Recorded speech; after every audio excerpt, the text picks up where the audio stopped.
Indeed, thanks, Radzi. Now, I'm absolutely delighted to say, joining me at the top of the grid is, you're the man at the moment, a man of the season at the moment, Jake Hughes from Neon McLaren.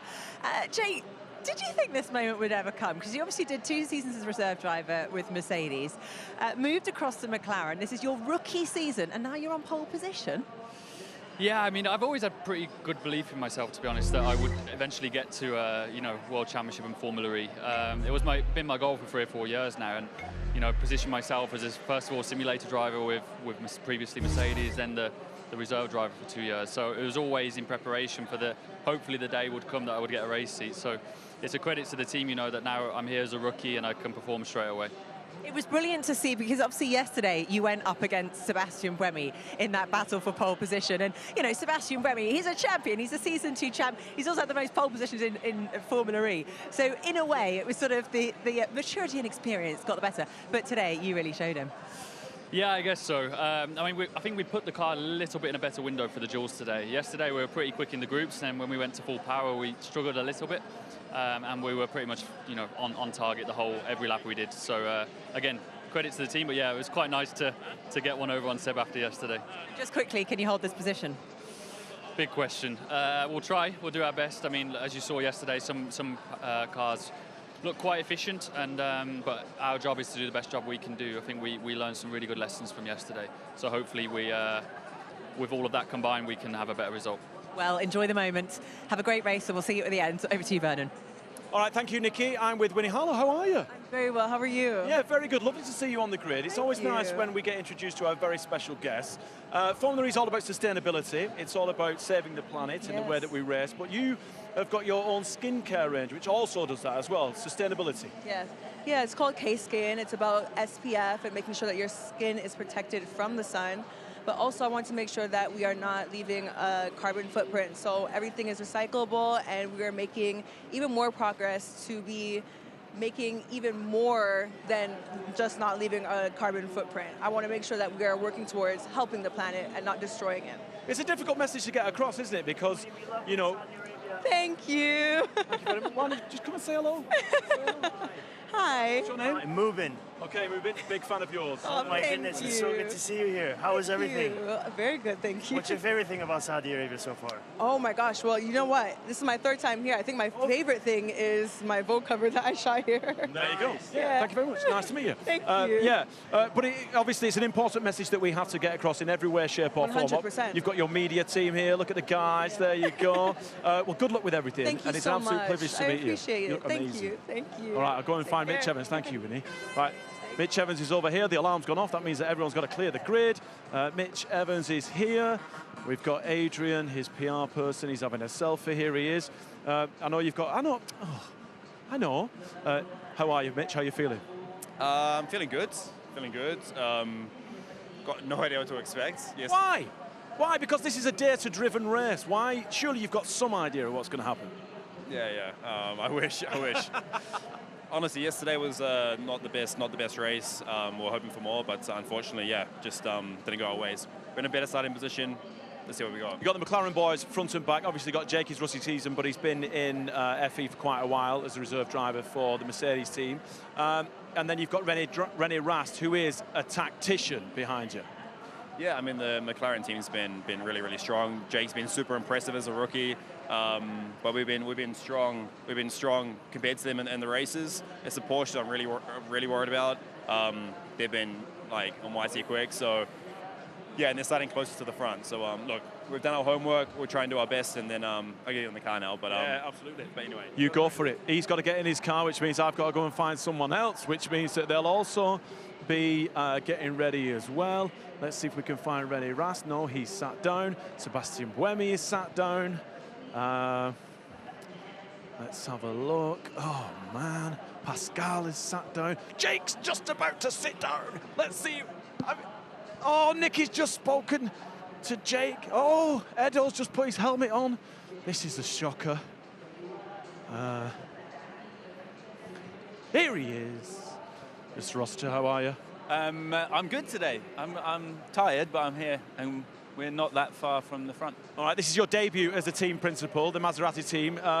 Yesterday, bit of a shocker. Lots of repairs to do overnight. Let's just doff our caps to the boys who rebuilt the cars. Fantastic job. Yeah, incredible job. I mean, these mechanics have been absolutely amazing. They worked through the night, and they pulled off the miracle, and here we are on the grid, ready to go racing with Edo in the top 7.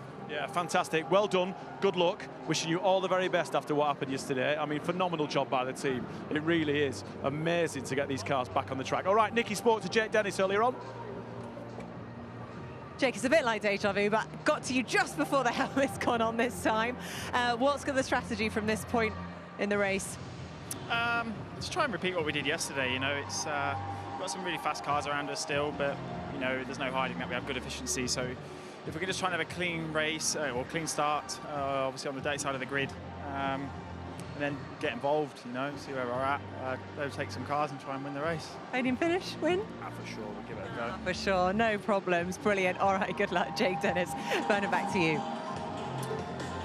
All right, thank you very much, Nikki. The drone show is about to start. The music has increased from 11 to 20 on the volumeometer. What? Exactly, good gag. This is a really tense moment now because we've seen what the Porsches can do. We've got Pascal Wehrlein and we've got Jake Dennis alongside each other in pretty much the same car. We've got the McLarens and then we've got Mitch Evans in second on the grid. This is a story in itself. We know the narrative. Will that narrative happen, do you think, Karun? I think there's a high chance of it. You know, they proved yesterday that they had really quite a substantial advantage. But I think what we have to keep in mind is it's so early in the development curve of this car. And listen, McLaren, for example, have some very smart people in that garage. Jaguar and Envision have some very smart people in their garage. They would have spent last night learning an awful lot of things. While this Maserati team was rebuilding that car, the other engineers were just studying data and learning and trying to understand. So they will all be better. It's a question of, are they going to be better enough to stop the Porsche train coming through? Yeah, Nikki, I mentioned it earlier on. The drone show, by the way, is amazing. Matt, can you just have a quick look at that?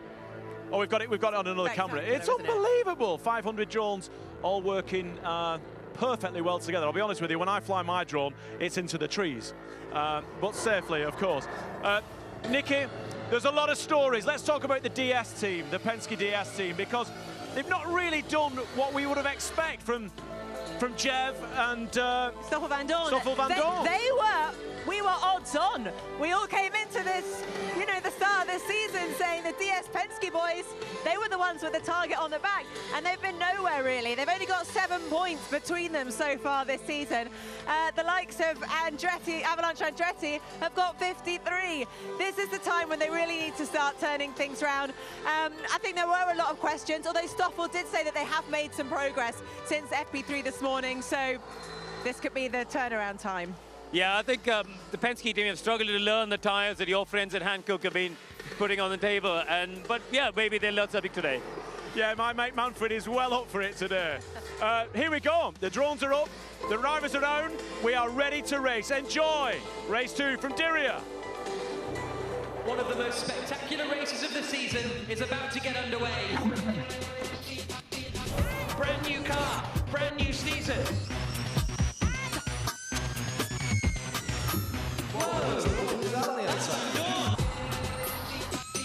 Absolutely spectacular scenes here in Diriyah. And Wehrlein wins the first Diriyah E-Prix of the weekend. Let's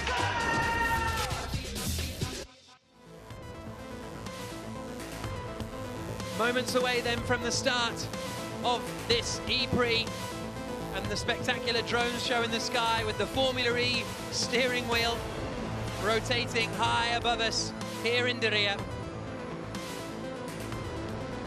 as the drivers get ready to begin this 39-lap race. A really spectacular event. John Legend playing later on today on the stage. Oliver Askew, very disappointed that we didn't let him stay for the concert last night, but he's got work to do today. And I think he's got his work cut out for him today as well, because it's going to be a really, really fascinating E-Prix with a championship battle on the line, really, after only 2 races of the season.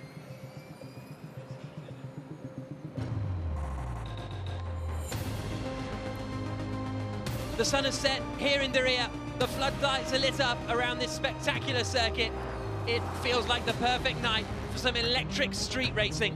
This is the ABB FIA Formula E World Championship, and the third round of the season is about to get underway. The spectacular drone show and fireworks display welcoming us to the third round of the season. This, the 2023 CORE Diriyah E-Prix. One of the best circuits on the calendar. One of the drivers' favourite circuits on the calendar, if not possibly unanimously the favourite. And it provided us with such an entertaining race yesterday. The entertainment before, during and after has been a lot of fun. But it's the business on track that is going to be the most noteworthy and worthwhile of the evening here in Diriyah.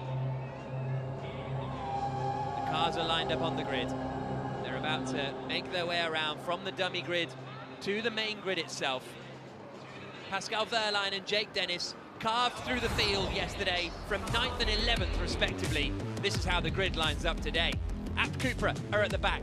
Struggle for Lucas de Grassi, only 20th fastest for Mahindra Racing. Antonio Felix da Costa struggling down in 17th place. The Season 6 champion has his work cut out. Two-time champion Jean-Eric Verne could only manage 16th on the grid. Sergio Sede Camera rounded out the difficult qualifying for Neo 333 because his teammate Dan Ticktum is 11th after being right at the front of the field yesterday. Sam Bird, third yesterday, on the podium yesterday, starts 9th this evening. Eduardo Mortara looking to get Maserati's first points of the year. Jake Dennis and Pascal Wehrlein, first and second in the championship, 6th and 5th on the grid. Rene Rast lines up third for Neon McLaren. Mitch Evans is second for Jaguar TCS Racing, but Jake Hughes takes his first pole position in only his third Formula E race. Can he convert that into a victory? The pole sitter has always led at the end of the first lap as we get ready to light up the streets of Diriyah. Mitch Evans, second for the Jaguar TCS Racing team, 8th and 10th in the first two races, so could be in for a big haul of points to put him maybe a little bit belated into championship contention. But last year, he only had 1 point after 3 rounds and ended up getting into the title fight by the time the end of the season came along.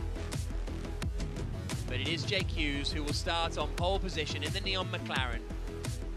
You can get involved, let us know your driver of the day and make your predictions. Scan the QR code on the top left to play the Formula E predictor, and that will send you to the Formula E app.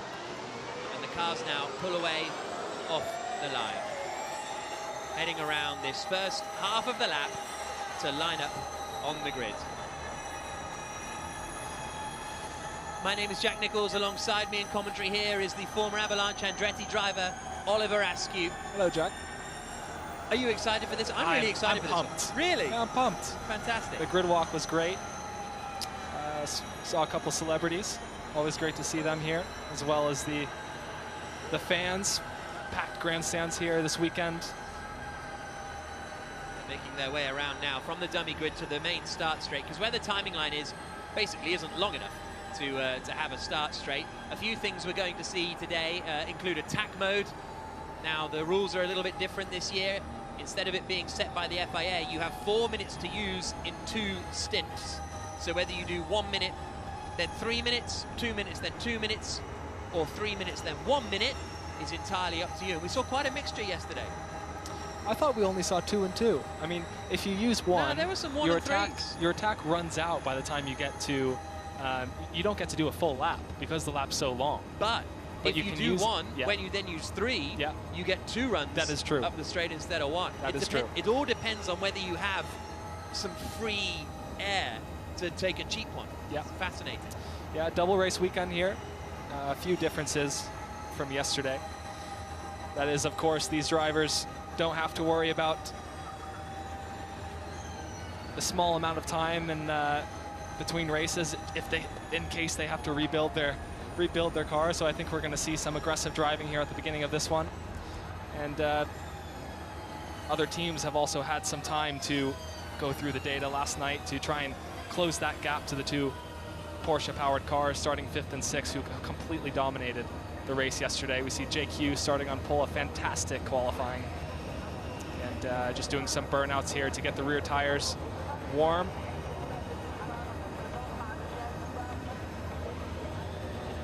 Jake Hughes lines up on pole position in the neon McLaren. Alongside him, Mitch Evans in the Jaguar TCS. You can see we have to wait for a few moments because of the power of these burnouts and the nature of the night. This is worse than yesterday. Yeah, it is. There's a real kind of smoke coming through from the tires, so we have to wait a few moments for the smoke to clear before we can get on with the lights procedure. What I found really interesting, Jake Hughes, when the pit lane opened, first man out. He was the first man on the grid, lined up on pole position. Is that a little mental game he's playing with himself, or is that just what they always do? I don't know. Normally you'd want to be on the grid, the last one, or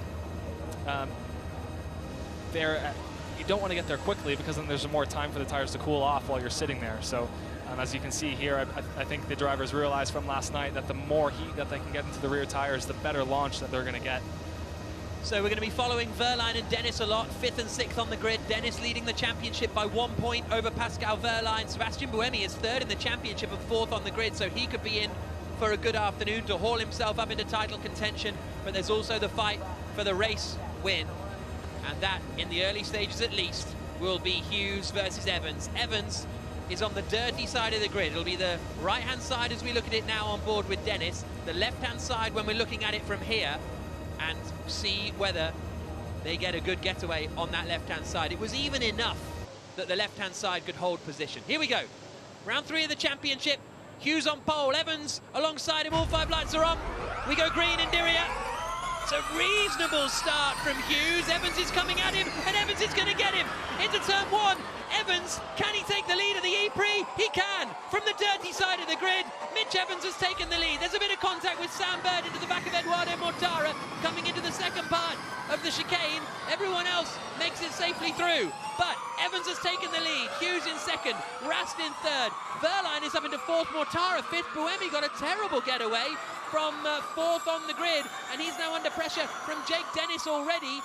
Dennis has got Bird behind him, so Wehrlein has made an unbelievable start there. And Dennis dropping 2 positions. So Dennis loses a couple of places. Wehrlein gains 1 as they come down the bobsleigh run for the first time. What a start by Evans. Yeah. No one was expecting that from the dirty side of the grid.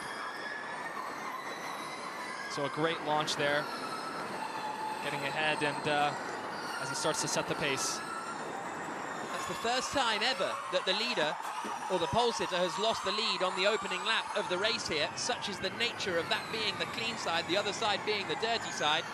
It's also Jake's first time starting on pole, so maybe there's a bit of nerves there. He didn't have as good of a reaction time as the lights went out. Good start from Eduardo Mortara. He started 7th on the grid and has gained 2 places. Here we go up to the chicane again. Through the right and through the left, and then down towards turn 21. A little bit of competition further back, but everybody's safely through. Now, this is the timing line here, so this is where the first lap ends. Across the line now, end of lap 1.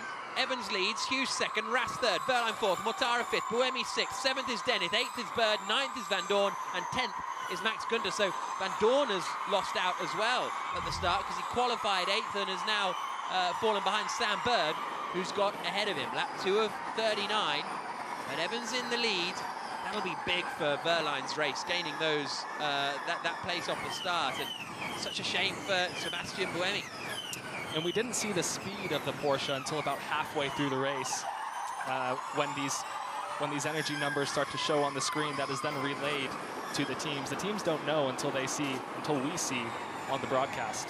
That's exactly the conversation I had on the grid with Kyle Wilson-Clark, who's Pascal Wehrlein's race engineer. I said, when did you know he was going to, you had a chance from the start? He was like, no, we never thought we could win. Then halfway through, the energy comes up and, oh, we're looking quite good. Right, here comes Jake Dennis, championship leader in this red and white Avalanche Andretti, and he is running 7th at the moment, lost a place off the start, leads the championship by 1 point, ahead of Pascal Wehrlein, who's up in 4th. So, long race ahead of us. and it's Formula E, but as it stands, Wehrlein would move into the championship lead for whatever it's worth. Let's look at the start again. Watch this. Well, there's so much to watch here. So look at the start. The start was quite even. But It's a good reaction from Jake. Just Evans just had more traction from the dirtier side, which doesn't make sense. Just had a better feel on the throttle as he feeds it in. These cars this year having so much more torque where did than Wehrlein last year's Gen 2, and as you see a couple cars having contact there. So Buemi got sort of shuffled wide by Wehrlein getting past him, and then Mortara took advantage of that. This is on board with Evans. So there to the outside comes Mortara.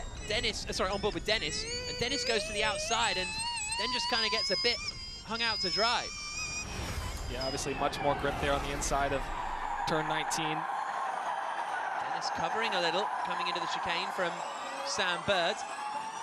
Evans up a place, Mortara up 2 places. Only real big loser is Roland, who lost 3 positions there. That 3 of 39. Race leader is Mitch Evans. Second is Hughes. Third is Rast. Fourth is Pascal Wehrlein in the Porsche. We go on board with him now as we come down the bobsleigh run. Such a tight line through here. No margin for error. As you see, he's getting so close to the walls. And now you're just balancing the throttle through this section, controlling the pitch of the car. It's downhill, and then a compression there in turn 10, now into turn 11. Such a technical circuit. And I want to note that in Formula E, sometimes it's not a good thing to lead early on. Hughes getting the benefit of the draft. We didn't see that so much in Mexico because of the altitude and the thin air. But here with that tow, the battery is the Evans radio.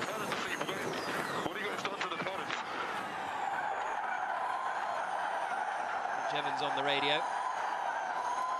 Didn't quite catch that one. There's a fight coming into turn 21. Through the right-hander.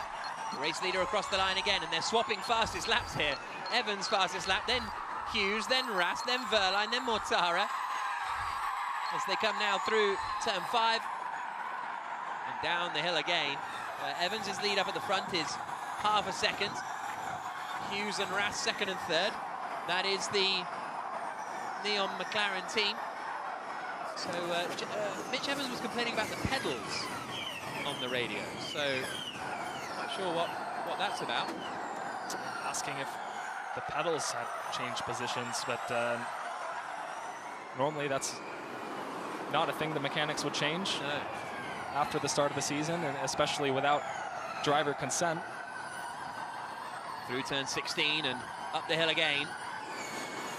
Early stages of the Diriyah E-Prix, the 3rd round of the ABB FIA Formula E World Championship, and Evans is just sitting there in the lead at the moment, just happy to keep just ahead of Hughes and Rast. At what point does Wehrlein start a little push towards the front if he can? I always find, here's Hughes' radio. No, the front tyre's not working up yet. Well, your pace is still okay. He's complaining about the front tires not working yet.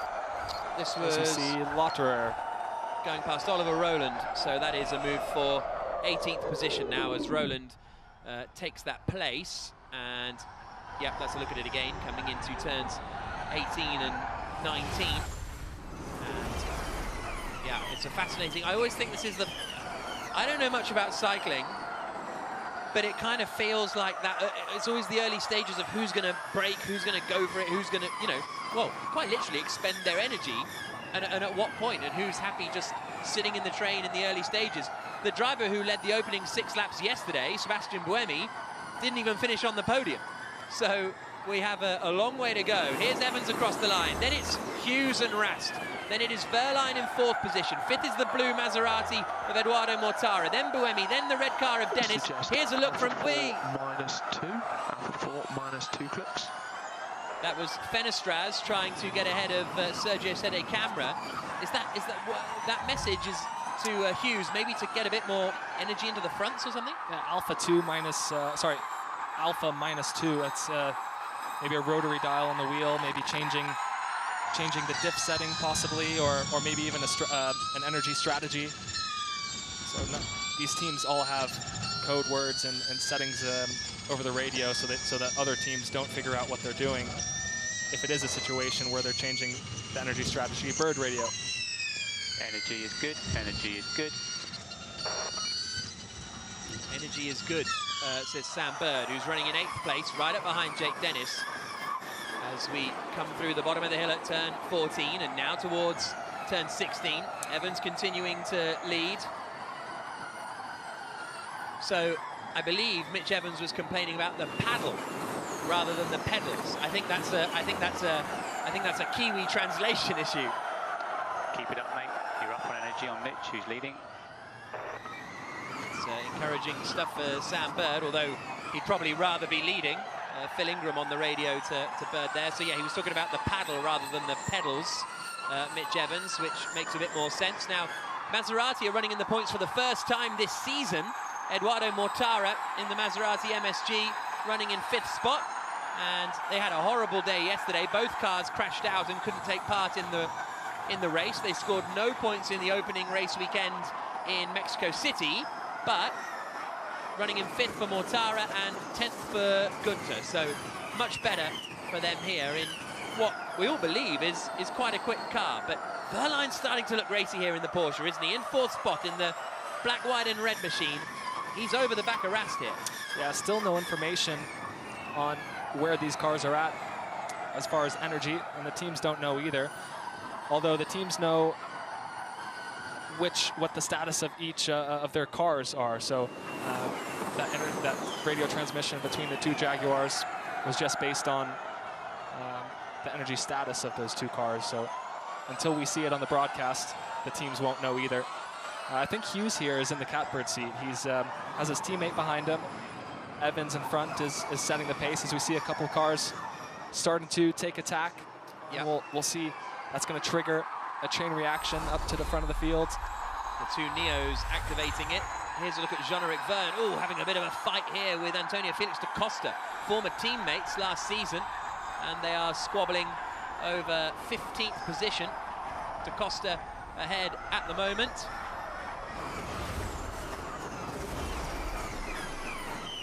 Mitch Evans leading the way. Hughes in 2nd, Rast in 3rd, Wehrlein in 4th in round 3 of the ABB FIA Formula E World Championship. Evans holding that lead at the moment for the Jaguar team, but is Pascal Wehrlein going to be on a bit of a charge here? Won the race yesterday, starting 9th on the grid. He's already up to 4th. And how soon does he try and stretch his legs and get ahead of René Rast as we climb the hill up towards the chicane? Not this time around. Fairly uneventful opening couple of laps here. Wehrlein radio. Pascal, pace is good, energy's good. Evans into attack mode. So Mitch Evans activates his attack mode for 3 minutes. Now that's an interesting choice that from the lead, Jaguar have blinked first there. So this is a chance. I would suggest what Jaguar are doing. 3 minutes here. They'll have 2 runs up the straight. So in those 3 minutes, I think they'll want to get back ahead of the 2 McLarens if they can. It's an interesting one. I'm surprised they blinked first. Yeah. Or at least pull enough of a gap to activate attack mode and then still come out in front. Here's a look at it. And it means Jake Hughes is back into the lead of the race. So he will lead his first lap here for the McLaren team, and it'll be McLaren's first lap led in the Formula E World Championship. Yeah, it'll be imperative for Evans now to try and use that attack to get those 2 positions back. It's going to be tight because I reckon Hughes can do attack mode here. I think Hughes can do attack mode and get ahead of... Multi 16-18, multi 16-18. And he does. Here he goes. So Hughes activates attack and he doesn't come out ahead. He comes out just behind, and Wehrlein is in the fight now as well. So didn't quite work out, but he's gone for 2 minutes here, has Jake Hughes, whereas Evans has gone for 3. So they're on differing strategies. Lap 11 of 39, down towards turn 1. Karun Chandok, your thoughts? I'm confused by that. I think they should have waited a lap, got Rast to back Evans up and created a gap for Hughes. I'm surprised McLaren didn't just... They were in control, weren't they? 1-2, could have controlled the pace and just opened up enough of a gap. So Yeah, I'm a little bit surprised with that move. Retaliated very, very early, didn't they? René Rast leading the way now. Mitch Evans in second position. Jake Hughes in third. They've both got a similar amount of attack remaining. Here's a look at Hughes in the bottom right. And this is a replay of how close Wehrlein is getting to him down at the final corner of turn 21. Fantastic stuff. Lap 11 of 39. Rast leading. Evans in second. Third. Fourth is Pascal Wehrlein. Rast activates attack and he's going to come out ahead of Evans. Rast has leapfrogged Evans. René Rast takes the lead of the E-Prix. He goes for 2 minutes of attack mode, so he'll have 50 kilowatts extra power for the next 2 minutes. And that has worked very, very nicely for René Rast, Oliver Askew. Very nice overcut there by Rast. Here's his radio. Evans behind, 20 seconds remaining. So that's Stephen Lane on the radio, effectively saying, you're all right. Evans is going to be out of attack mode in 3, 2, 1, 0. Evans out of attack mode. Rast has got 1:20 to go. Fascinating stuff. The winner of yesterday's race just biding his time there and in fourth position. Has yet to take attack. Has the gap, I believe, to Mortara at the moment. And we're still waiting on the status of each car's energy. So Rast opening a gap here. Here comes Wehrlein. Wehrlein going for it now on Jake Hughes in the Porsche to the inside at turn 18 and makes the move. He can see the gap that is starting to grow, and I think they thought we've got to get past. Yeah. Don't know why Hughes is dropping back so quite so dramatically, because Rast's lead is 1.5 seconds now up the front. Does the fastest lap of the race. His energy remaining. Look how much Wehrlein has. He's got 3% more energy than Rast and Evans and Hughes. That's almost a lap more. This is unbelievable from Pascal Wehrlein in the Porsche. This was his move. Neat and tidy. Now he hasn't done attack mode yet, which can make you use a bit more energy, well, because he has the energy to open up that gap. Yeah. In order to take attack and not lose position. Yeah. So that's going to be music to Pascal Wehrlein's ears once he gets that radio transmission. These guys smiling, is a little smirk on his face there. Okay, you're 2% up to all cars, 2% up to all cars. All cars around him. Dennis in 7th has some energy left as well. This is already the fight for second place. Pascal Wehrlein in the Porsche has caught the back of Evans and he's through. That's the difference there. That's the difference between having the same amount of energy and having a 2% advantage over the car in front of you. Pascal Wehrlein up into second place. René Rast is in the lead. He's 2.3 seconds clear now of Wehrlein in second position. Karun. I think Rast can afford to take the attack mode now. Get it done, get it out of the way. He won't lose track position. And actually, he can use this opportunity, can't he? The difference you were talking about here, Oliver, I think, is that the Porsche, they've done an exceptional job of recovering under braking. They're not doing much coasting. When you watch it, look here. Evans is coasting from there, and Wehrlein can just outbrake him, and they're recovering, putting energy back into the battery under braking much more efficiently than anybody else. And that's a setting that those engineers can change how much torque is going into the tires under braking while regenerating energy. And the more torque, obviously, is stressing out those tires more, but it's putting more energy back into the battery. So an interesting point there. Nick Cassidy has just reported on the radio that it is raining. So we'll wait and see that one. Cassidy says there's a bit of drizzle. We've just sent Nicky Shields out into the pit lane to have a check, but that's what Cassidy's reporting on the radio. None of the front runners take attack mode this time. Rast leading. Second is Wehrlein. Third is Mitch Evans in the black and white Jaguar. Then it's Jake Hughes. Then it's Eduardo Mortara. Lap 15 of 39. Down in towards the first corner they come. Mortara running in that 5th spot. This is René Rast's first time leading a Formula E race in his 25th start. So we're on board with Mortara now in 5th. 1.7, 1.6 now. Pascal's catching Rast so quickly. Running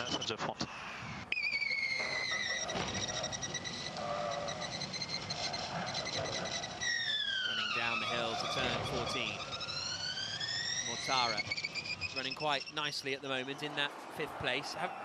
Haven't seen much progress from Jake Dennis. Well, like I say, we sent Nicky outside. Nicky, is Nick Cassidy lying? I can assure you, the pit lane is as dry as a bone. There is absolutely no rain here whatsoever.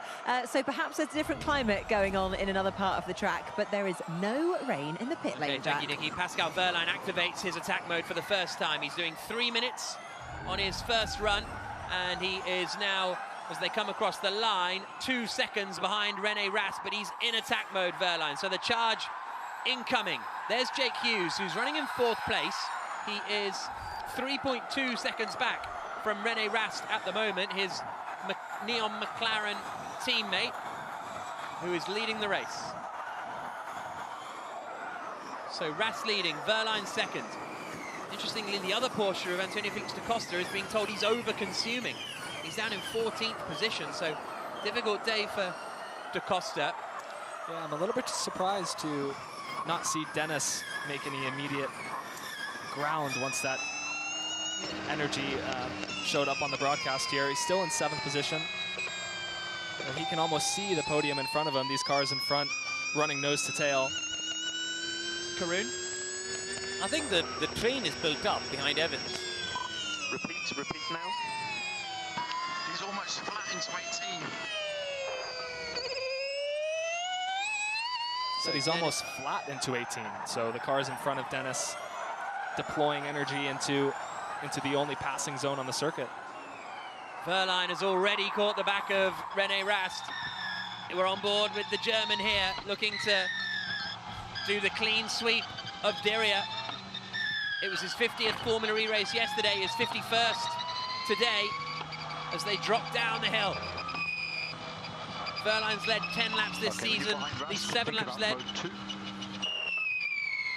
When you're behind Rast, you can think about mode 2, says Kyle Wilson-Clark, and he is very much behind Rast, whether that's save a bit more energy while you're behind him, or whether go past him now, you're in attack mode.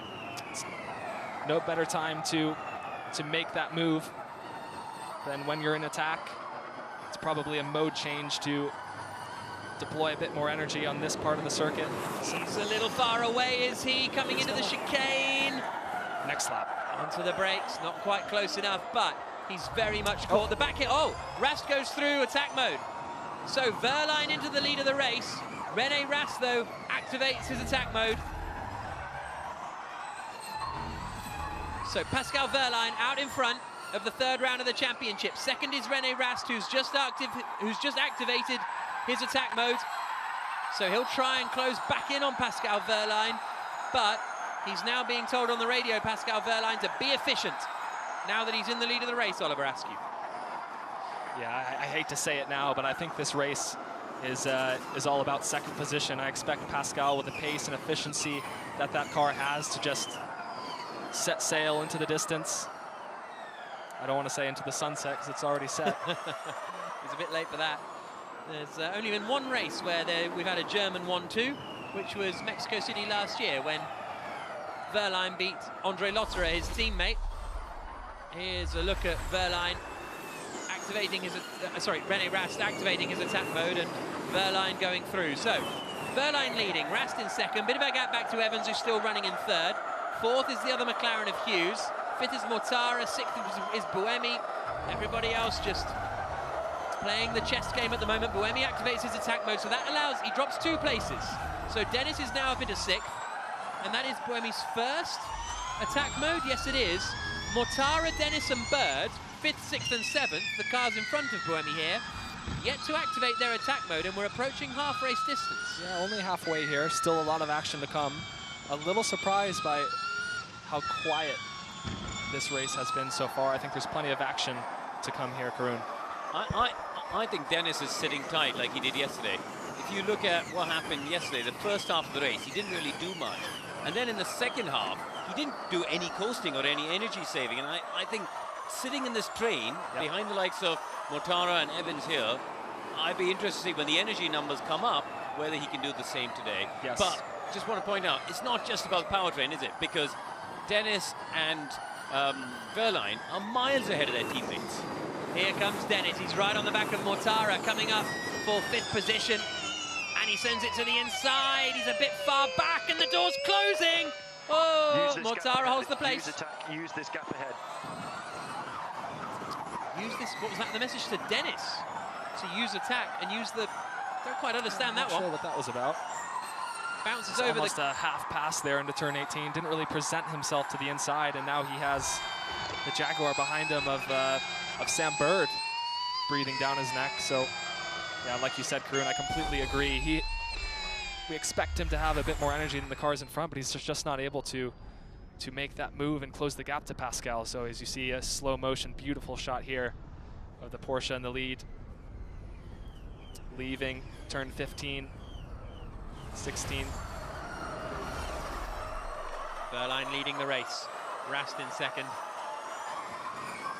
Evans in 3rd, Hughes in 4th, Mortara 5th. Now is Dennis going to go for it again this time around? He's a little further back as they come into 16 than he was previously. As you say, it was a little half-hearted from Dennis that last time through.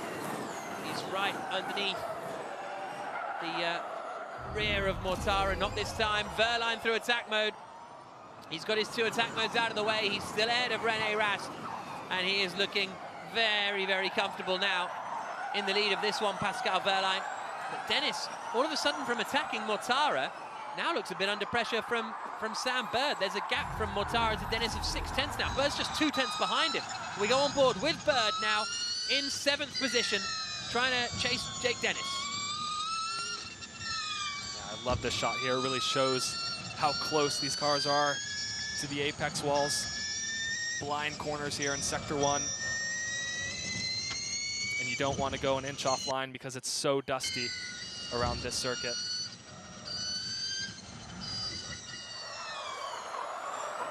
Down into turn 14, Dennis has reeled Mortara back in a little bit.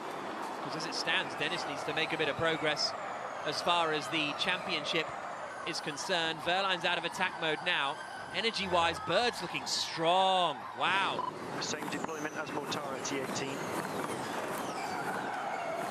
Here comes Dennis. More conviction this time. And 5th position this time. Jake Dennis goes through, but Sam Bird here, looking on the left, he's got 49%. Evans and Hughes have got 45%. And Bird immediately follows. Up the inside into turn 21 and just about got it stopped. Really, really tricky moment there for Bird on the dirty stuff, but he managed to turn it in, and that is the first move at turn 21 that we've seen this season. Yeah, very nice. Obviously, difficult to slow the car down once you go offline into that sand. Here's Dennis radio. More than Mortara, let's go. This is it, this is the message, let's go. Jake Dennis, he's right on the back of Hughes. That message was from before he overtook Eduardo Mortara, obviously, and he's getting, Sean McGill is getting a bit punchy on the radio now. It's now or never. He has the same energy as Pascal, similar to yesterday, and about a 2% advantage over the cars in front of him. So it's time. Yeah, it looks like here that he has a 3.1 second gap to the leader. That's going to be hard to close with the same amount of energy, but 2nd place is definitely the target for the Avalanche Andretti man. Also, you never know with a late safety car or something. Correct. If he manages to get him into position. Right, Hughes activates attack mode, so Dennis is through and up into 4th place. It's going to be tight with Bird on exit, but Hughes gets ahead. Wehrlein leading. Rast is 2nd, Evans is 3rd. Jake Dennis now up into 4th position. We're on board with Bird as he tries to use his energy to get ahead of Jake Hughes, but you can see, because Hughes is in attack mode, how he was able to pull away on the straights. Into turns 5 and then into 6, and we start the run down the hill. This was Jake Dennis making the move on Eduardo Mortara. And then Sam Bird following him through after that into turn 21. And that was Dennis going ahead of Hughes after Hughes activated his attack mode. 17 laps to go in the 3rd round of the championship. Wehrlein's lead is a 2.5. Bird has dropped back a little from the back of Hughes now that Hughes is in attack mode. Dennis is only 3/10 from the back of Evans for 3rd place. Is this going to be a move from Dennis? He's made 6 overtakes so far. Oh, that's late on the brakes. It's going to be 7 now. Up the inside into the chicane, and Dennis on a mission. Up into 3rd position. René Rast is all that stands between he and his title rival, Pascal Wehrlein, and Dennis has got more energy. Bird's got more energy too. A bird in there, bird energy in the hand is worth 2 in a bush or something. And when will he start to use that on Jake Hughes? Here's Jake Radio. 3% more than Rast. 3% more than Rast. P3. Jake's not sure what position he's in. Yeah, and has 1% on Pascal as well. Karun. Well, Jake hasn't used any of his attack mode though. Yeah. So that is where it's a bit tricky, right? Because his energy level is higher, but when he uses the attack mode, he'll use up more. So he's got to create a gap now, somehow, and find the space to take attack mode and not lose track position. I think here, this could be it. I think if I was Jake Dennis, I would try attack mode now. Oh, I wish I was Jake Dennis sometimes. Here we go, up into the chicane. Dennis to the inside, and he's through.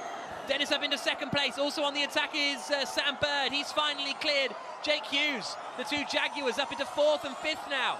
So Wehrlein leading. Dennis second. Rast is 3rd. Evans is 4th. Bird is 5th. Hughes, Mortara, Buemi, Gunter, and Van Dorn the top 10. It's almost a replay of the race last night. Yeah. You see Jake coming on strong late into the race. Here's his radio again. Agreed, brother. It's 2 seconds ahead. Dennis being told he's 2 seconds ahead. That's not, he's not being told the gap behind. He's being told the gap ahead, and that means let's go for the win. Yeah, the race is in front of him at this point. As Karun said, still has to take attack, so he'll lose time going into that timing loop. Sector 1 goes purple. Fastest first sector of the race. I'm sure he'll be going for attack mode. No copy, consider strike. So consider strike a new code word for these guys this weekend. They changed all the code words. Yeah, every weekend he's going to go into attack here. At least we expect him to. And there he goes. So attack mode for Dennis, and Bird's just got ahead of Evans. So the two Jaguars have just swapped places. Now Dennis, interestingly, has taken 1 minute of attack mode, so he'll have 3. That's aggressive. That is, get this one out the way, close in on Wehrlein, and then have 3 minutes to attack Wehrlein if he's able to get to the back of him. The two Jaguars in 4th and 5th here, the black and white machines. Bird getting ahead of Evans because he's just got more energy at the moment, and Bird can see the podium ahead of him. Maybe 2 podiums in 2 days. We could have the same podium for 2 races in a row, despite them starting in completely different positions. Karun.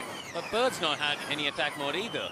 So that's why I think he's got more energy than Evans. Do they play the team game? Does Evans now back up the pack to give Bird the gap to take attack mode? This was the move for Jaguar.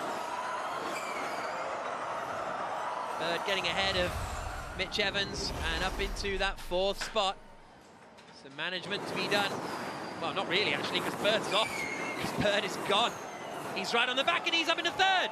Sam Bird ahead of René Rast and up into 3rd place. Lap 26 of 39. Pascal Wehrlein leads. Dennis 2nd, Bird 3rd. Same as yesterday. Rast is in 4th position, but what is going to unfold over the remainder of this race? Nice work, mate. Pull a gap, use energy, use energy. Oh, yellow turn 18. That's for the chicane. Just and I think a local at the moment. Yeah, I think it's Nico Muller. Here's a look at Bird getting ahead of Rast. Textbook into the chicane. Here's a look at the onboard. And through he goes. So Bird has still got no attack modes remaining also. Now he's up into 3rd place. And that's Nico Muller in the wall. This is perfect. This is just what Jake Dennis wanted to see. Not for Nico Muller specifically, but a safety car deployment. Here's Muller. Exactly like Lucas, man. Exactly the same. It's incredible! Muller really frustrated, saying exactly the same as Lucas. That's exactly where De Grassi, who also has a Mahindra powertrain, went into the wall in free practice this morning, Oliver. Just struggling on deceleration into that corner. Very similar to Lucas. Made a bit harder contact to the wall. there are the positions gained. Wehrlein up 4, Dennis up 4, Bird up 6, Hughes from pole down to 6th position. But now that we are behind the safety car, the field will close up, and Wehrlein and Dennis have identical energy. Look at that, 0.1%, the difference between Wehrlein and Dennis. Bird has more energy than the 2 leaders. Bird's got 2% more than the 2 leaders, and now they're all going to be right together. Bird's got 2 attack modes to use. Dennis has 1 attack mode to use. What a final 10 or 11 laps we're going to be in for. Remarkable stuff. As we're behind the safety car. Pascal Wehrlein leading. There's the attack modes remaining. Dennis has got 3 minutes. Bird's got 4 minutes. There may be some added laps at the end of the race, depending on how long we're behind the safety car. This is what happened to Nico Müller, the Swiss driver. Oh, he's sent it in deep, deep, deep. He was going for the overtake, so maybe broke a bit too late there as well. Didn't see any tires lock up, but as we know, these cars now have a bit more advanced braking system than previous generations.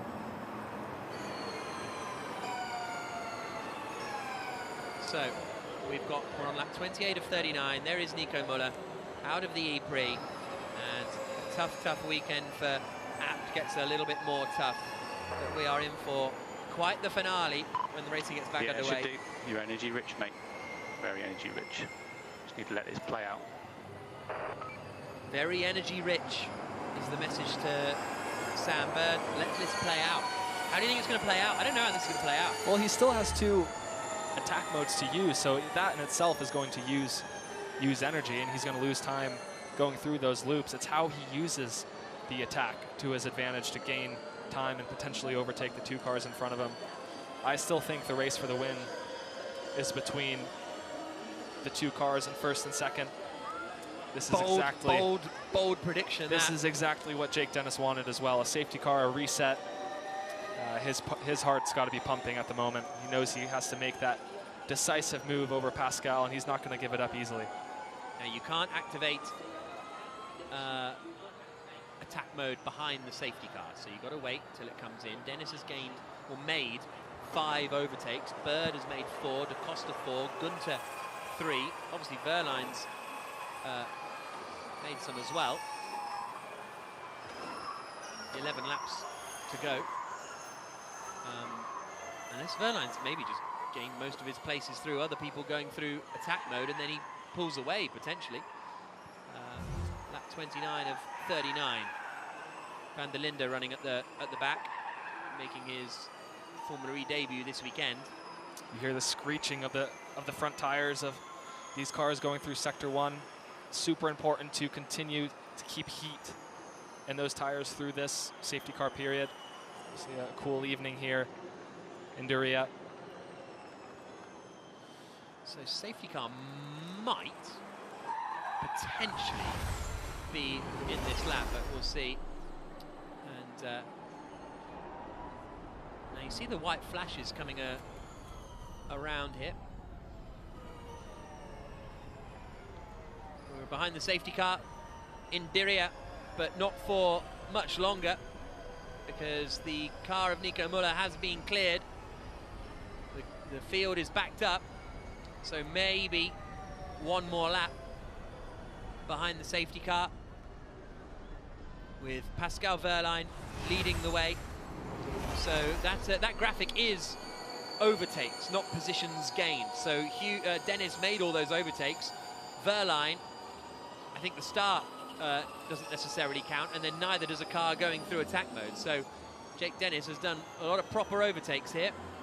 Safety car staying out. By the looks of things, haven't quite got rid of the Nico Müller car, so it'll be one more lap behind the safety car, the Porsche driven by Bruno Correa. And we can expect Jake to try and make that move and turn 18. Possibly the final corner there as well, as we've seen other cars do, but just a bit more difficult there. Easier to catch cars by surprise, though. This will probably lead to some added laps, I'd have thought, shortly. We find out a little bit later on in the race. Yeah, we're in a good position. These guys are going to have to take all their attack modes. It's going to get difficult for them. That's interesting that Hughes thinks that it'll be difficult for him because it's difficult for people with attack modes remaining. Safety car in shortly. Let's pop down to Apt. Radzie's there. Oh, great.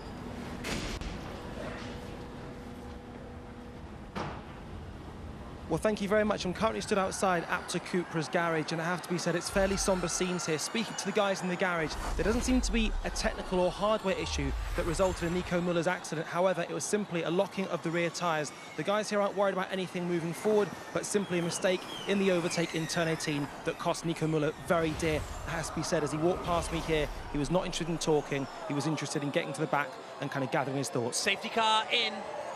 And Pascal Wehrlein floors the throttle and gets the race back underway. Down towards the final corner at turn 21. Into the right-hander and across the line. Wehrlein's lead over Jake Dennis is 0.6 of a second. We're on lap 31 of 39. And look how close Bird is. We're on board with him here, running in third place, right up behind Jake Dennis in the Avalanche Andretti. Bird was missing in action last season, but he is back with a bang so far this year. Had a horrible weekend in Mexico City, admittedly 2 weeks ago, but in Diriyah, a venue where he's won twice before. He was on the podium yesterday, and is he in the hunt for the race win today? Yeah, Sam isn't so concerned at the moment about getting around Jake Dennis, more so to open the gap to the car behind so that he can take that first of 2 attack modes that he has left. So trying to push Jake Dennis on to try and open that gap. Pascal had a fantastic restart there.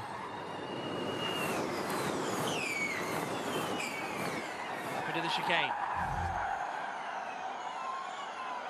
He's putting a little bit of a gap over the moment, at the moment, over Jake Dennis. Dennis needs that more tire activates his attack mode, as does Gunter further back, but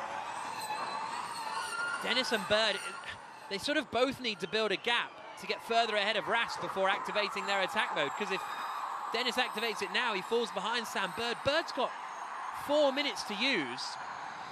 Okay, we've still got 8 laps to go, but that's, and maybe a little more, so we've only got 10 or 12 minutes left of the race, yeah, to be honest, and Bird's got 4 minutes of attack mode to get through. I would say that's a disadvantage for Sam Bird at the moment. I mean, he's got to make those 2 attack sequences happen sooner than later. Of course, there's a penalty if he doesn't do that before the end of the race. That was a puncture for Oliver Rowland as he retires, being rolled back into the garage. We're on board with Bird coming into turn 16 now, at the bottom of the hill, before then starting the drive up. He's still got 2% more than Wehrlein. Attack this lap, mate. We've got to do it. We've got to do it this lap. That's what Bird's being told. We've got to get on with it. You can see front wing damage for Bird. And both of them go through. Dennis goes through as well. Where does Rast appear in between them? Bird, is he going to try and get on with it straight away like he did before? No, not quite close enough. So Dennis holds on to that second place. He's now in attack mode. Now Sam has to dispose of the McLaren in front as soon as possible. He'll be reluctant to make a move into turn 1 after he and Alex Lynn crashed into each other last season. Got 3% more energy than Rast in front, 3%. 3%, so he's going to sail by or try to overtake Rast into turn 18. That'll also be relayed to the McLaren driver. Probably best not to fight him too much. Evans is looking racy as well. Hughes is looking leery. Big sideways moment for the pole sitter, who's dropped down into 5th place. James Barkley, the team principal, on the right-hand side of the Jaguar TCS team. The gap at the front is 1.5 seconds. Dennis sets the fastest first sector of anyone, the fastest middle sector of anyone. He's on a push to try to close that gap. Here comes Sam Bird. It's now or never on René Rast, and it's now. Dennis might try to go to attack here. Oh, deep Bird! Deep Bird! Almost in the wall. Keeps it out, though, but loses a huge amount of ground. Massive mistake there by the Jaguar driver. That could be enough to give Rast a podium finish, potentially.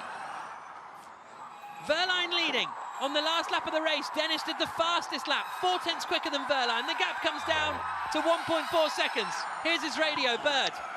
Stay calm, mate, got loads of energy. Stay calm, loads of energy, says Phil Ingram.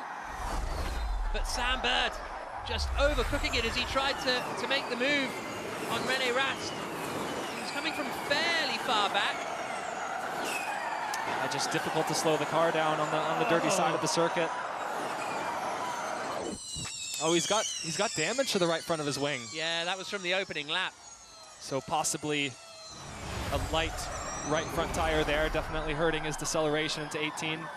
He's got to do it this time. He's got attack mode again. He's already caught the back of René Rast. Oh, sorry, that's Evans and Hughes fighting here. Hughes covering the inside. Behind them is Eduardo Mortara running in 7th place. 8th is Buemi, 9th Van Dorn. Up into 10th is Sasha Fenestraz. An overtake there as Gunter gets passed by Dan Ticktum getting ahead of Gunter.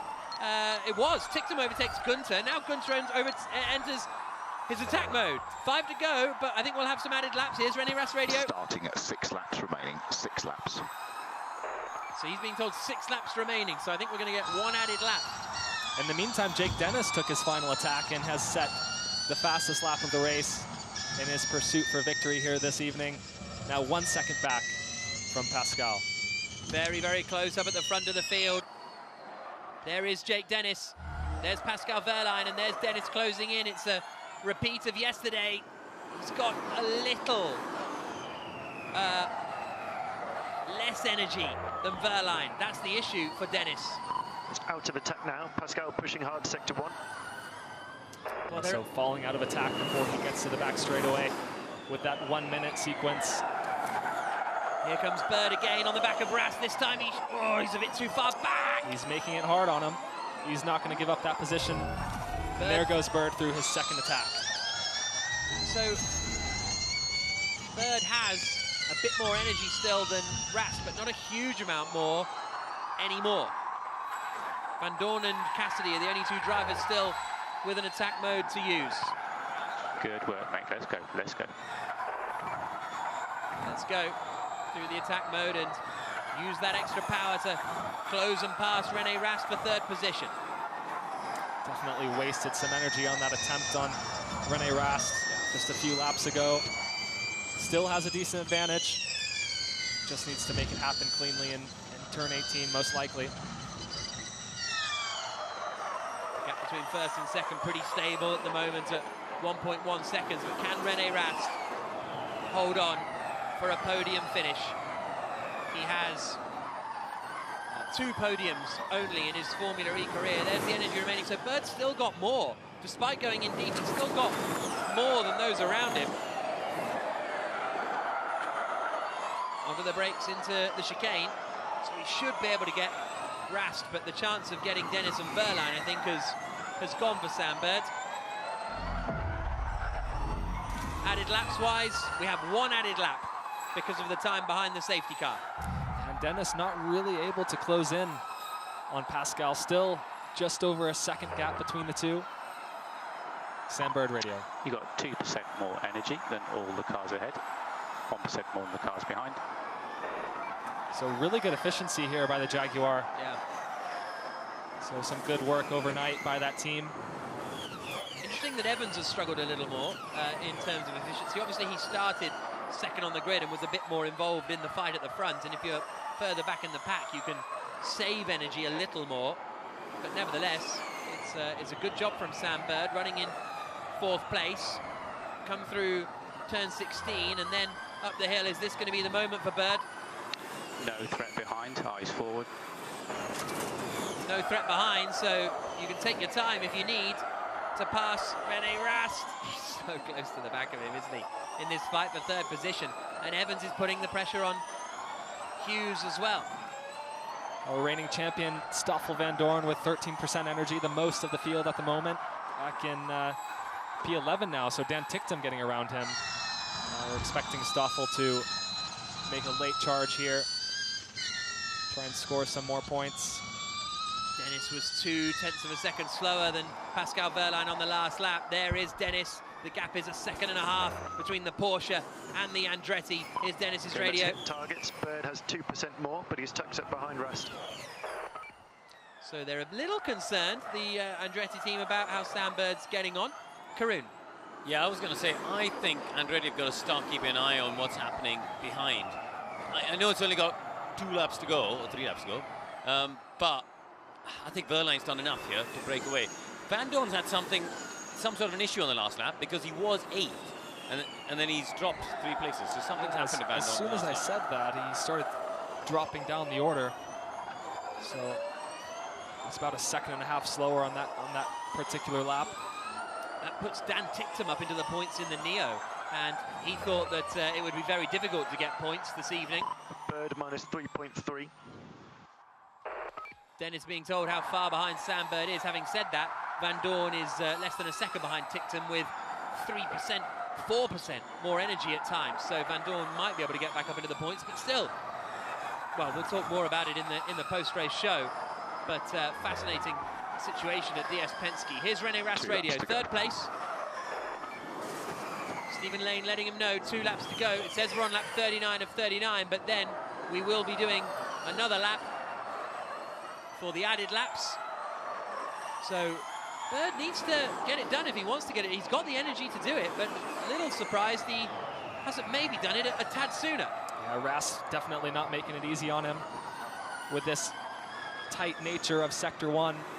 He has the option to save energy, coast as much as he'd like without the car overtaking him, then deploying it into turn 18, as you see here. Evans is side by side with Jake Hughes for 5th position. Hughes on the inside, and he's starting to defend really hard. That could bring Buemi into the fight as we start the 1 added lap, the final lap of the race, and Hughes knows it.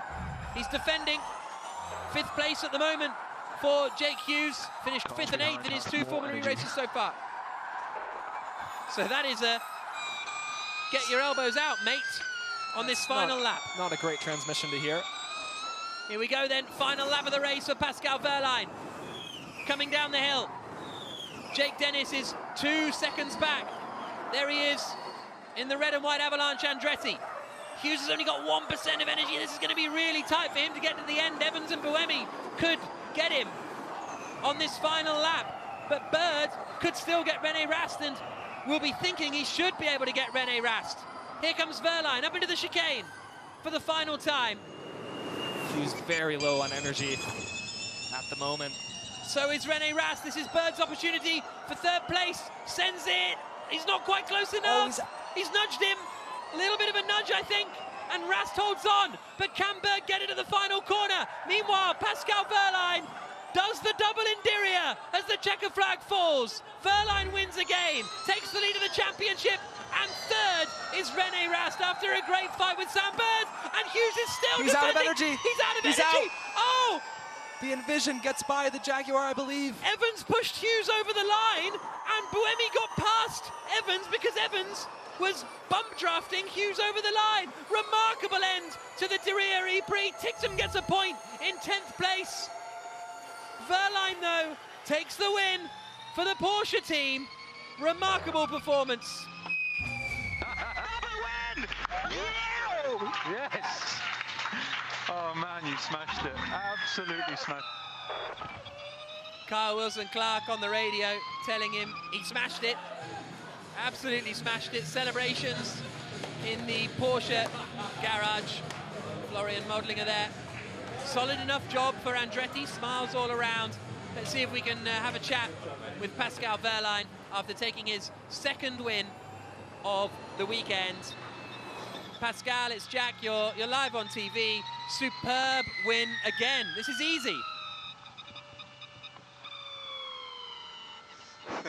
Thank you. Well, it was not as easy. Safety car, obviously, I had a bit of gap, but then knowing that especially Sam Bird had quite a bit more energy than us, so didn't make it easy. Maybe it looked easy, but it was not in the car. I believe you, I believe you. Congratulations, wonderful weekend. Oh, you know where to go, Pascal. Well done, buddy. I see you there. I see you there. He certainly does know where to go after going there yesterday. Waves for the team as he comes past Pascal Wehrlein. God, what an end I'm looking for. What Unbelievable end to the race with Hughes running out of energy. Evans pushed him across the line to finish fifth. He had no other choice. No, absolutely unbelievable. What a race here in Diriyah. Hyderabad in 2 weeks. Can't wait for that. Jake Dennis finishing in second. Rast in third. Sam Bird finishing in the top 4. Right, here we go. On board with Buemi. And look, Hughes slows and and Evans, I guess because Buemi's there, can't avoid him or isn't expecting it, or yeah, look, he's on full right lock, but he's stuck into the back of Hughes. And Evans is like, what? Wow. Wow. Let's turn our focus to the podium here. This man, I believe this race was won during the first half. Because at the end of the day, it was during the first corner? During the first half of the race where Pascal had that advantage over Jake Dennis, who ultimately ends up finishing second. Jake had a lot more work to do in order to get into second position later on in the race. I think he left that pace. I think he could have turned it on a little bit earlier. Didn't have the best of starts either, Jake Dennis. But definitely the class of the field here this weekend. Pascal Wehrlein taking the victory once again. Jake Dennis in second.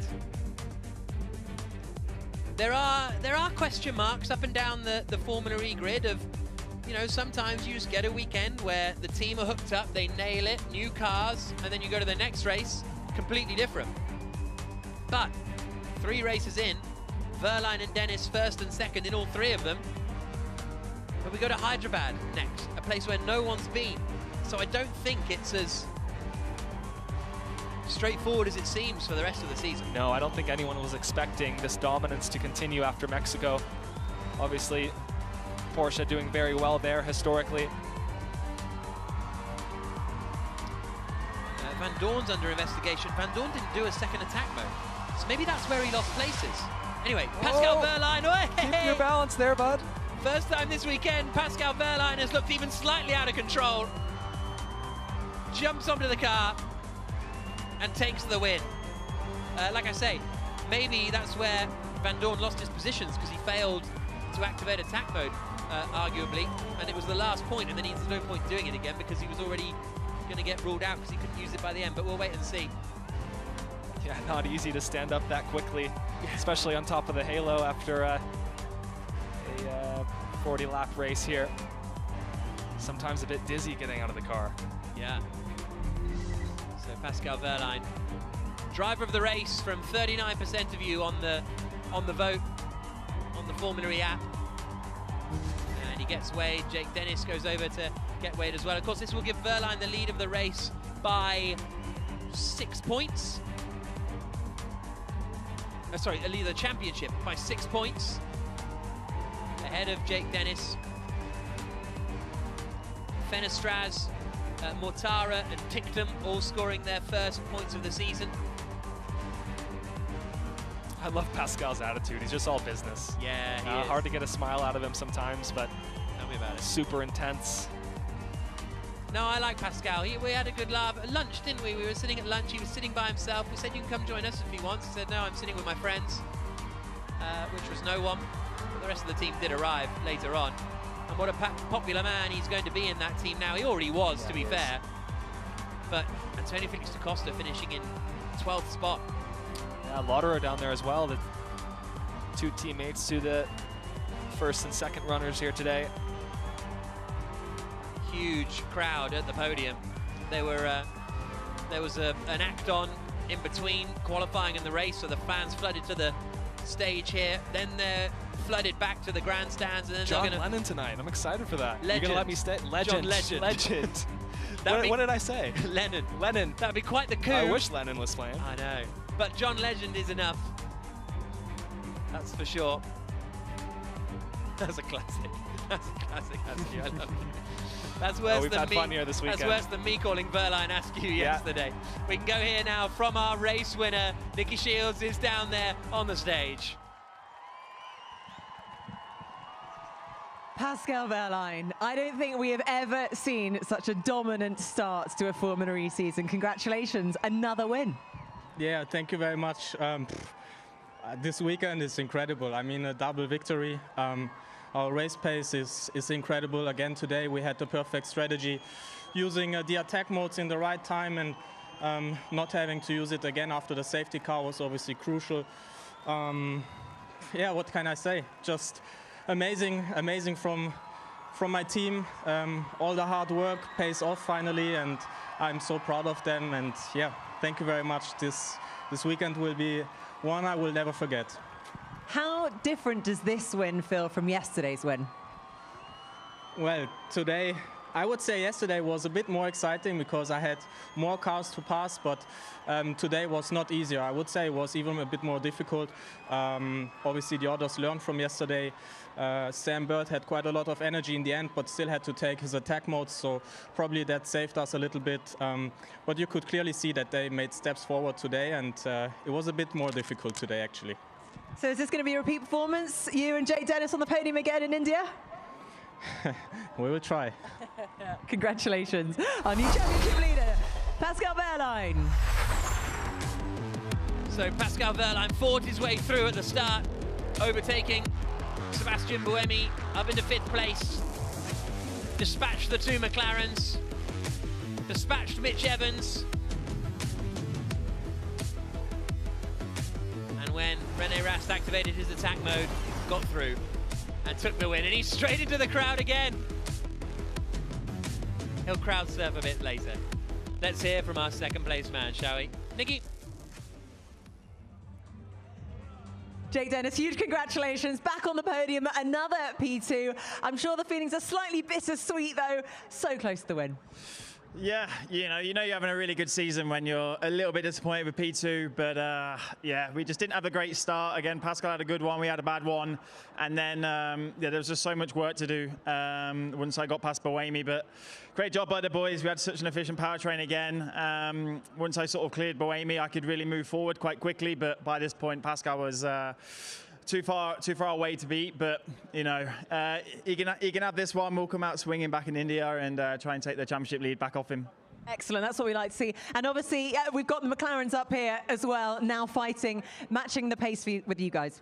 Yeah, they deserve it. I think they had the quickest car today over 1 lap, and it's great to see them up on the podium. So, you know, the Jaguars are really fast as well. Sam was 2% up on us, so it seems like they've turned their efficiency round. So don't expect this to happen each race, so we need to collect the points while we can and try and build the biggest lead because they'll definitely start to close the gap. Absolutely, we'll keep the momentum going. Huge congratulations, Jake Dennis. So Jake Dennis didn't get a great start and soon started carving his way through the order though. First Sam Bird, then Mitch Evans, and then past René Rast, but was just a little too far back to stop Pascal Wehrlein. Don't expect this every race, he says. We'll wait and see. 3rd podium appearance for René Rast, finishes in 3rd. René Rast for Neon McLaren Formula E team. 1st podium for the team. This must be a very proud moment for you. Yeah, I'm over the moon, to be honest. I think the team deserved it. They put so much hard work into this.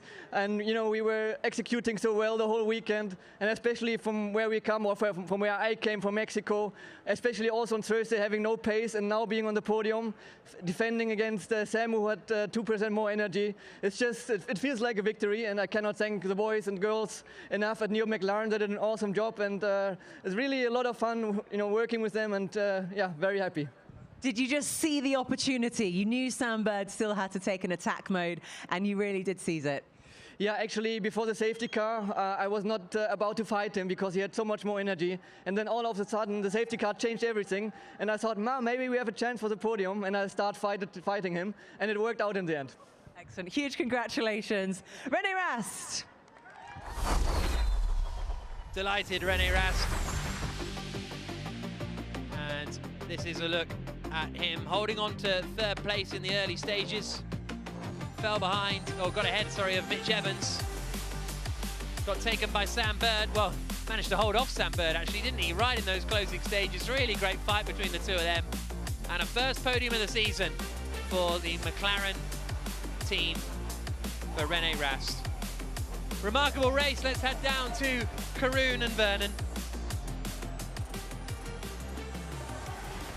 Yeah, thanks, Jack. It really was a remarkable race. That was proper entertainment, Karun. That was absolutely fantastic. Had drama from start to finish. And we mentioned, before we went green, we mentioned the Porsches. We mentioned that drivetrain. We said, can they keep the narrative going? And boy, did they do just that. Yeah, listen, the battle at the front settled down pretty quickly, and I think Oliver picked up on it in commentary.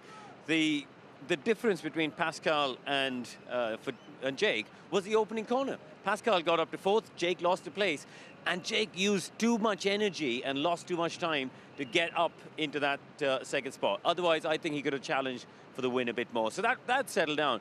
But the battle behind was all over. I mean, René Rast has obviously been to the Lucas de Grassi school of defensive driving, hasn't he?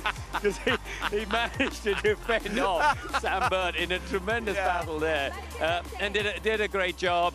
But Jake Hughes running out of energy on the last corner. That was entertaining as well. Oh, man. And he cost Mitch Evans some places.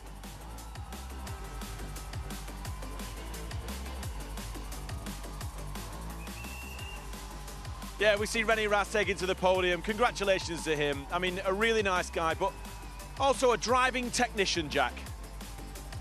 Yep, really, really disciplined René Rast and thoughtful and smart. And you've said it before, Askew, your engineer, you always used to tell you to be more René Rast. Drive like Rast. Yeah. He called it the Rast approach. Really? Rast approach. And he's just so good at playing this chess game in Formula E, conserving energy and focusing on the closing stages of the race. So really good to see him here after taking a couple years off. The Rast approach is the fast approach. There we go. Jake Dennis onto the second step of the podium. But here we go again. Our winner from Tag Heuer Porsche is Pascal Wehrlein. It's Pascal Wehrlein onto the top step. Nico Prost in London, Sam Bird in New York, Antonio Felix da Costa in Berlin, Mitch Evans in Rome, and now Pascal Wehrlein becomes a double winner at the same venue on the same weekend, dominating Diriyah. Up onto the top step, into the lead of the championship for the first time in his Formula E career. It's been a long time coming for Pascal and Porsche. Certainly has. They started a little behind the curve in Season 5 because they joined in Season 6 in Gen 2. But now, they're doing well.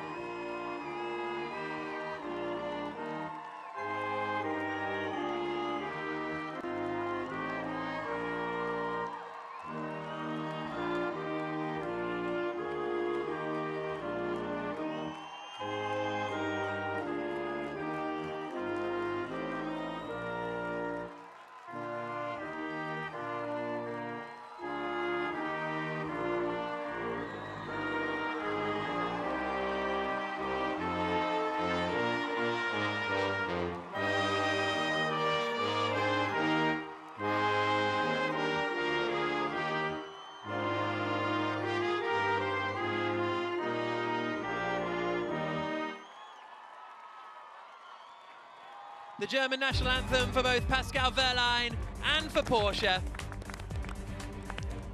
And there are the Porsche squad again. Down at the front of the podium. Please welcome to the stage Saleh Abdullah Kamil, board member of CORE, to present the trophy to the winning team, Tag Heuer Porsche. And up on the podium, it's Martin Fuchtner, the technical project leader at Tag Heuer Porsche. Fascinating man. Really, really interesting. Such a smart engineer. Next, and please welcome Carlo has guided this project the CEO and founder of CBX, to present the trophy to the third place Carlo Butaghi will hand the trophy over to René Rast after his third place finish. for McLaren. Yet to win. He's got time and he's got a quick car this year. Next up is Royal Highness Khalid bin Sultan Al Faisal, President of the SAMF. Gives Jake Dennis his second place trophy of the weekend.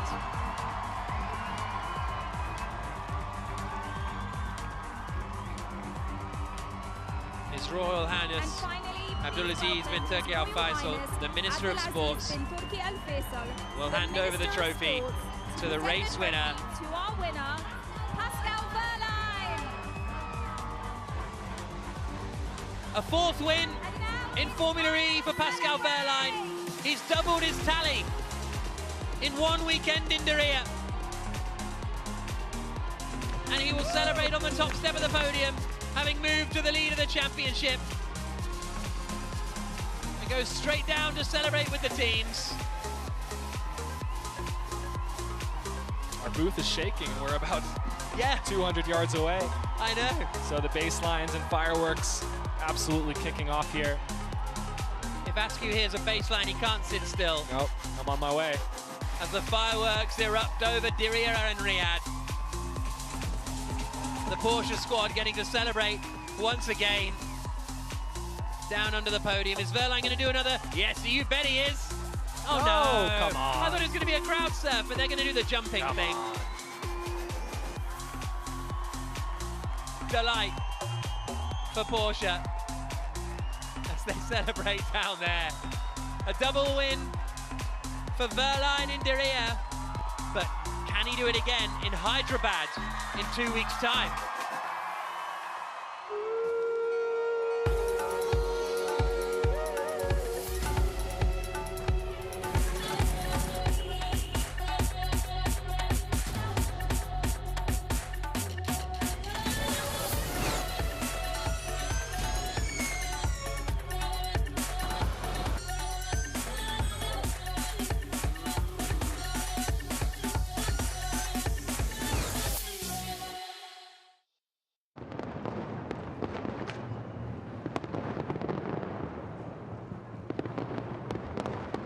Well, I'll be honest with you, I haven't been in this garage for a very long time.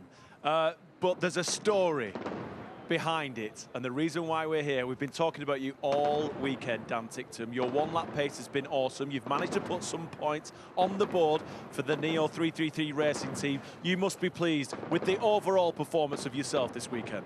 I would say so. I think, yeah, like you say, one-lap performance has been great. Particularly yesterday, I pretty much nailed it, I have to say. So I was quite proud of that. But the team have done a really good job of dialing the car in and extracting as much as we can out of what we have at the moment.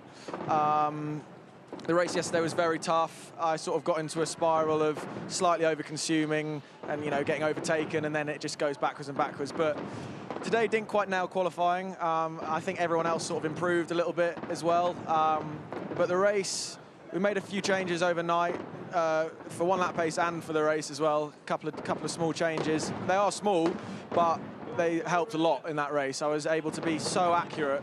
I'm watching cars around me making, mistakes, missing a wall by, half a meter here and there, and I was just able to be so accurate and just carry more minimum speed. And, because we are, there's no getting away from it. We're down on efficiency quite a lot. So for me to score a point for the team is very 10th place great. is fab. Yeah, it really very is. happy. Yeah, I mean, your qualifying performances and free practice labs have been brilliant to watch. I mean, we get excited just watching it. Good. Yeah, good. But I mean, tell me about going forward, because you've been brilliant at street circuits in the past. I watched you at Macau. I've seen you in Monaco in other categories. Are you happier here than you were in Mexico? Are you excited the fact we're coming into a run of street races? Yeah, absolutely. I mean, this track is one of the most difficult and one of the most rewarding. Like the whole of the first sector, it's like carving when you're skiing. It's when you get into a flow, it's honestly one of the nicest race circuits. And it makes it more difficult, so it gives drivers, not to be arrogant, but it gives them, a chance to make a difference. So, which I think I did relatively well this weekend. So, yeah, I'm looking forward to more street circuits. It's nice to see you smiling, Dan. Yeah, Congratulations to you and the whole of the team. Yeah. A great performance from everyone this weekend. Well Great, done. yeah, Bravo, massive the well Neo done to them. 3 Thank you a lot. team. Yeah. Awesome stuff. All right, let's take a look at the final standings with Jack. Thank you very much, Vernon. Here's a look. Wehrlein taking the win, 1.2 seconds ahead of Jake Dennis. René Rast in third position, Bird fourth, Hughes in fifth after starting on pole, Uemi Evans, Fenestraz, Mortara, and that man Dan Pickham completing the top 10. 2 retirements, Oliver Rowland and Nico Müller. Still no points. Da Costa did well, he got up into 11th place at least. No points again for DS Penske because Stoffel van Dorn got a drive-through penalty converted into a 24-second time penalty for not using both of his attack modes. Kelvin van der Linde finishing 18th in the end.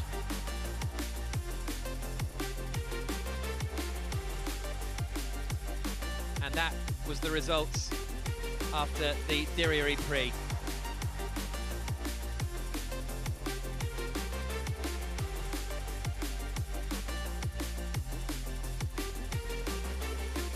So Pascal Wehrlein, the race winner here in Diriyah. Jake Dennis finishing in second, René Rast in third. Wehrlein takes the lead of the championship. The celebrations are over for now, but I'm sure there's some celebrations down in the McLaren garage where Nicky Shields is. There are plenty of celebrations going on. We're not in the garage, we are still on the podium. There's stuff flying all over the place. And I'm here with Ian James, team principal. And breathe.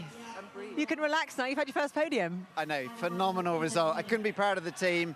Great job from René, especially considering where he came from in Mexico. To come here now, be on the podium is amazing. So, and also a huge thank you to Nissan for providing the car. I have to say they've done an amazing job over the past few months to give us this package. But today was a real fight, and I think just goes to show just how exciting Formula E can be right up until that last minute.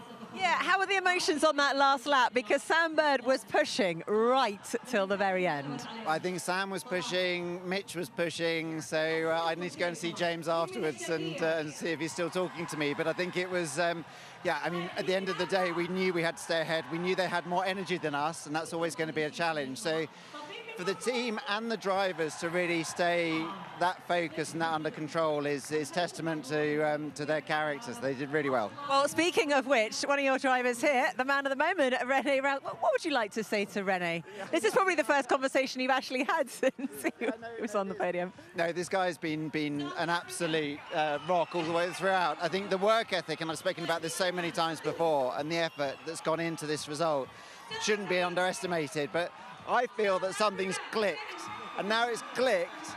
I have, yeah, some real hope for the future as well. So I'm excited, both for René and, of course, for Jake. That pole today was stunning. So, yeah, really happy. An absolutely solid day for both of you. Look, everyone, it's no secret, everyone knows in the paddock that you're really into the stats, the figures. You do your homework. Does it mean suddenly all the other drivers are going to come knocking on your door asking for the secrets? Sorry, I didn't hear. Asking for the answers? No, I don't think so. I mean, everybody knows how the game works. I mean, for me, it was just important to know or to understand how the car works. And it took me quite a while till I understood what I need to do with that car. Some sleepless nights, but finally, I think it made click, like Ian said. So I'm very, very happy for everybody. You helped me on that road to become the driver I am now. And especially the team, I think we had a very good day, pole position, first podium. I think we can be very happy with the result. Have you had moments like this in your career before? You know, when you're in a season, things aren't quite going to plan, and then there is that just magic moment when it all fits together and the rest of the season speaks for itself? Yeah, it happened quite many times to me already. At the start of the season, it took me a while till I basically get going. Normally, end of the season, I'm at its best, so let's hope that we can keep the momentum and just getting better. Brilliant. Well, huge congratulations, René Rast and Ian James as well. Hopefully you can enjoy a few celebrations before darting off home, and the work starts all over again. And a couple of hours and off, so, but thank you. And then back in the sim for him on Monday? Yeah, too right, absolutely. Straight back in. Right, okay, well, you got about a half an hour off. Enjoy that, and we'll see you back to work. Thanks very much, guys. Congratulations to Neil McLaren. Vernon, over to you. Thank you very much, Nikki. Knowing Ian James as well as I know Ian James, he's going to go and find the finest bottle of Perrier water and celebrate a little bit later on. A good guy, good team. It's building for those. Let's take a look at the championship standings. Here you go. Sat at the top of the table. It's been a fantastic weekend for Pascal Wehrlein. In second is Jake Dennis, the Brit. 68 points, 62 points, only 6 points separate those two. Sebastian Buemi in the Envision Racing Jaguar-powered car with 31 points is in third place. It's all to fight for in our championship, guys, as you can see. Yeah, really interesting stuff here this weekend. As I've said it before and I'll say it again, this is a development race between each of these teams. Fantastic to see Jaguar making some good progress overnight. And yeah, we see the two cars in front making a gap there in the championship. We don't expect it to be that large heading into the middle of the season as teams start to catch up. But yeah, super interesting. All right, let's take a look at the driver's reaction in our driver's room. This is straight after the race. As soon as they park their cars, they have a chin wag with the cameras in front of them. Yes. Did you run out on the finish line? Yes.